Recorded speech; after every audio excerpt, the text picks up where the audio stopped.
Good morning বন্ধুরা, কেমন আছো তোমরা সবাই? আশা করি তোমরা সবাই ভালো আছো। তোমাদের সবাইকে আমার চ্যানেলে অনেক অনেক স্বাগত।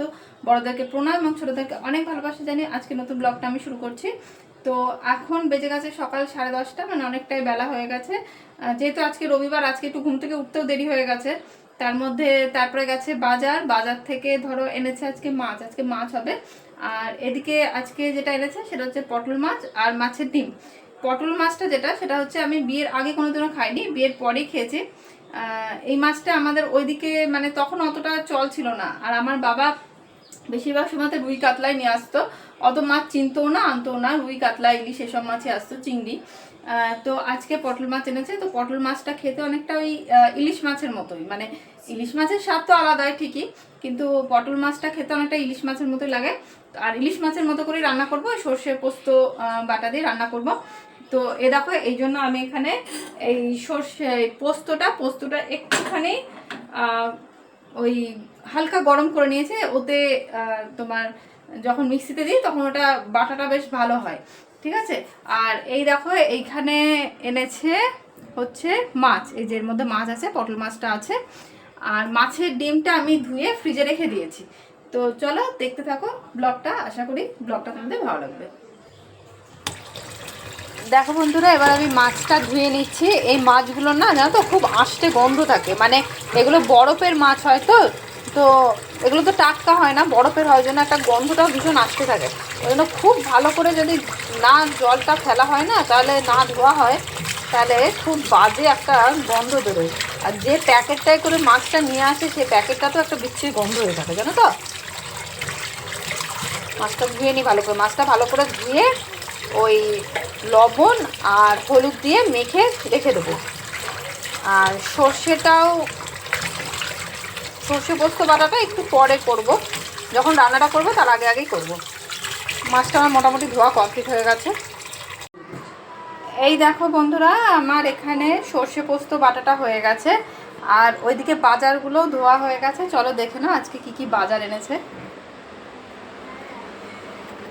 আজকে এসেছে ঢেঁড়স আর পটলগুলো তো মনে হচ্ছে পাকা পাকা গো, পটলগুলো তো পুরো পাকা। আর এইদিকে দেখো টমেটো, পেয়ারা, কলা, আপেল, কুমড়ো, আর যেটা এনেছে সেটা হচ্ছে আলু। এবার আলুটা বাইরে ধুয়ে শুকোতে দেওয়া আছে।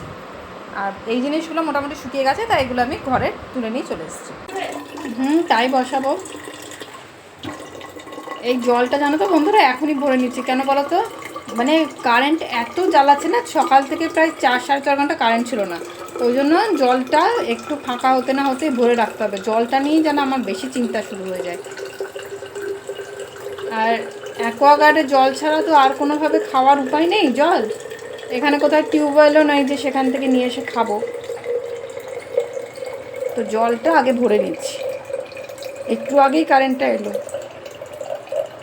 এই যে বন্ধুরা দেখো, এখানে আমি চালটা ভিজিয়ে রেখেছিলাম জলে। আর এই যে চাল ধোয়া জলটা যেটা হয় না, সেটা কিন্তু গাছের জন্য খুব ভালো, জানো তো। তো এই জলটাকে রোজ নিয়ে নিয়ে গাছে, যে গাছগুলো নিচে আছে, উপরে গাছে দিতে যাওয়া সম্ভব হয় না, নিচে যে গাছগুলো আছে সেগুলোতে না রোজ একটু একটু করে দিয়ে দিই। এটা এখানে ঢেলে নেব।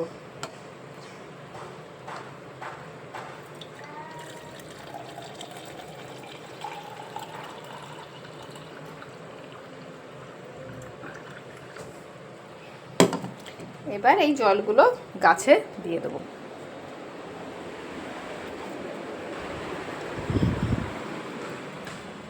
এই যে এটা হচ্ছে মানি প্ল্যান্ট, পাতাতে ধাক্কা লেগে পড়ে যাচ্ছে আবার সব।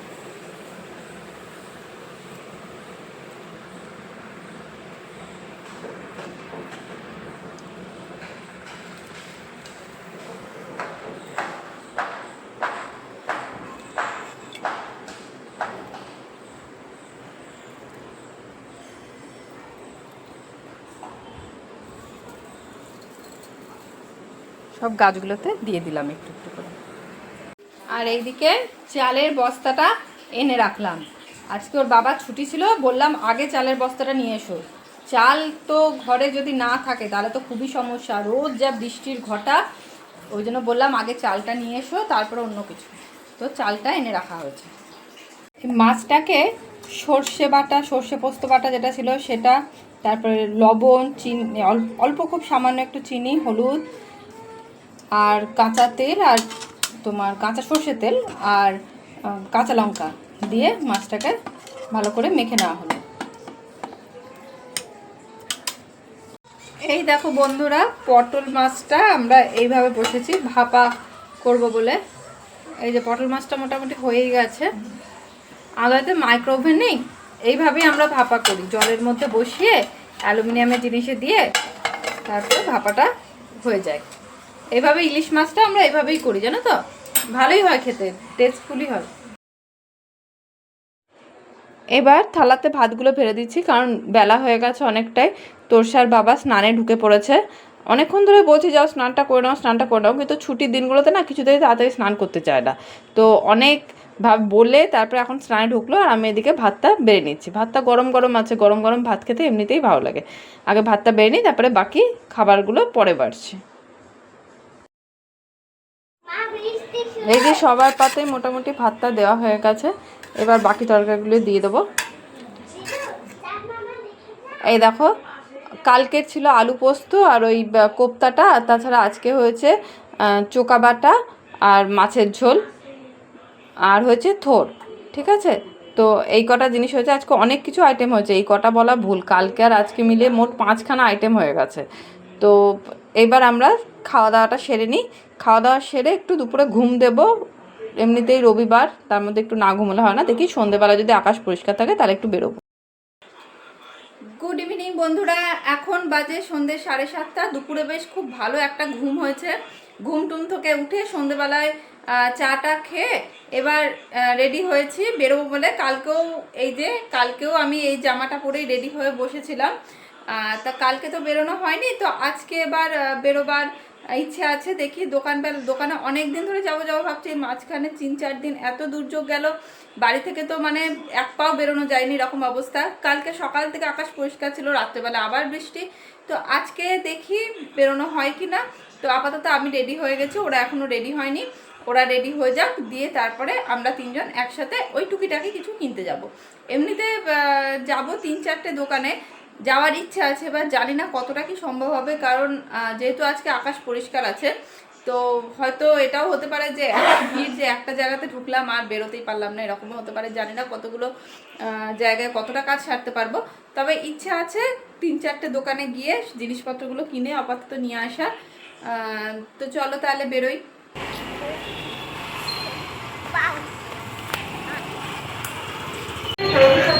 এই যে আমরা বেরিয়ে গেছি, এবার আমরা যাচ্ছি গোড়াবাজার নিমতলা।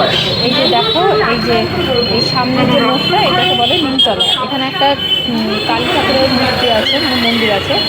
কালী ঠাকুর খুব জাগ্রত ঠাকুর। এই পাশ দিয়ে এবার গিয়ে এখানে দোকান, এই দোকানটাতেই রাস্তাঘাটে মোটামুটি ভিড়টা আজকে ভালোই ছিল। অনেকদিন পর শুকনো পরিবেশ আছে, তো এই রিমা কালেকশানে ঢুকবো, এখান থেকে কিছু কেনাকাটা আছে, তারপরে এখান থেকে যাবো অন্য জায়গায়। 50 টাকা নিল কেন? 100 টাকা ফেরত দিল যে। এরপরে দেখো, আমরা বেরিয়ে রাস্তায় দেখলাম স্কোয়ার ফিল্ডে এই হ্যান্ডলুমের একটা কালেকশন বসেছে। তো প্রথমে জানতাম না, দিয়ে দেখলাম যে যাক ঢুকে দেখি যে কি ব্যাপার। তো সামনে আবার অনেক খাবার দাবারেরও দোকান বসেছে। আমার মেয়ে তো বেলুন দেখে বায়না শুরু হয়ে গেছে। আমি তো দেখছি, তোমরাও দেখে নাও এখানে কি কি কালেকশন আছে। বেলা 2টা থেকে রাত্রি 9টা পর্যন্ত। শনি, রবি ও অন্যান্য ছুটির দিনে দুপুর 12টা থেকে রাত্রি 9টা পর্যন্ত। প্রচারে উন্নয়ন আধিকারিক হস্ততাঁত, বহরমপুর, মুর্শিদাবাদ। সহযোগিতায় মুর্শিদাবাদ জেলা প্রশাসন। এই মেলায় হচ্ছে বাঁকুড়া জেলার গামছা, বেডশিট, বেড কভার, তোয়ালে, বর্ধমান জেলার টাঙ্গাইল।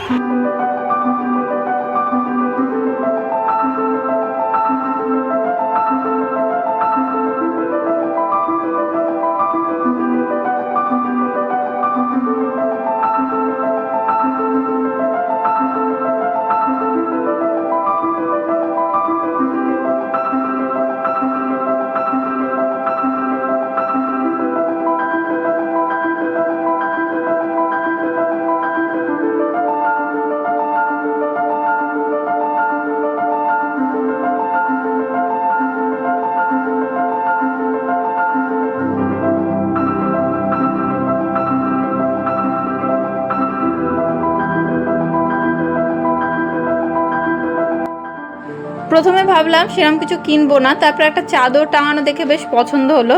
তো চাদরটার দাম নিল 500 টাকা। জানি না বেশি নিয়েছে না কম নিয়েছে, তবে দোকানে মনে হয় চাদরগুলো এর থেকে একটু কম হবে। তো ওর বাবাকে বললাম, ওর বাবা বললো যে এখানে যখন বসেছে একটু তো দাম বেশি হবে, তো নিয়েই নাও। তো নিলাম চাদরটা কিন্তু আমার খুব পছন্দ হয়েছে। এই প্রিন্টটা আমি অনেকদিন ধরে খুঁজছিলাম কিন্তু দেখতে পাচ্ছিলাম না। আর এই দাদারা এসছেন বাঁকুড়া থেকে। আমি প্রথমে জিজ্ঞেস করলাম যে এখানে বাড়ি, বললো না বাঁকুড়া।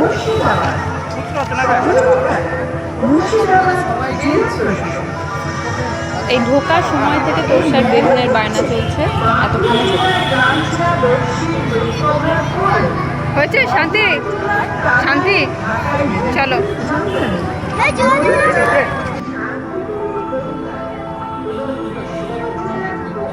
এবার আমরা এখান থেকে যাব একটু মোড়ে কিছু কেনাকাটা আছে, সেখান থেকে কিছু কেনাকাটা করে বাড়ি ফিরে যাব।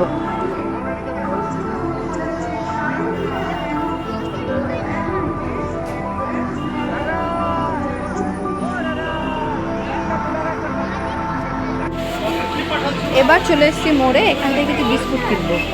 হ্যাঁ কই বিস্কুট কই? দাঁড়া,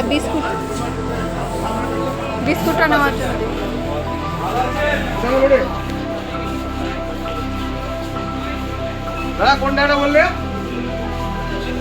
পারলে যে বিস্কুটটা কোথায় থাকে?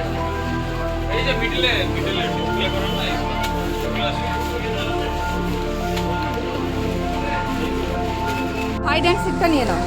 হাইড অ্যান্ড সিক তো এইগুলো নাকি? বুদ্ধি ওটা ছোট তো, বড়টা নেই তো। হ্যাঁ বড়টা তো নেই, বড় এইটা আছে। ওইটা অনেক ঘোরাঘুরি হলো, এবার বাড়ি ফিরে যাব। তো বন্ধুরা আজকে ভিডিওটা আমি এখানেই শেষ করছি। কেমন লাগলো ভিডিওটা অবশ্যই জানিও। ভালো লাগলে কিন্তু ভিডিওটা লাইক করে দিও এবং চ্যানেলটা সাবস্ক্রাইব করে দিও, আমার পাশে থেকো। তো চলো টাটা, সবাই ভালো থেকো।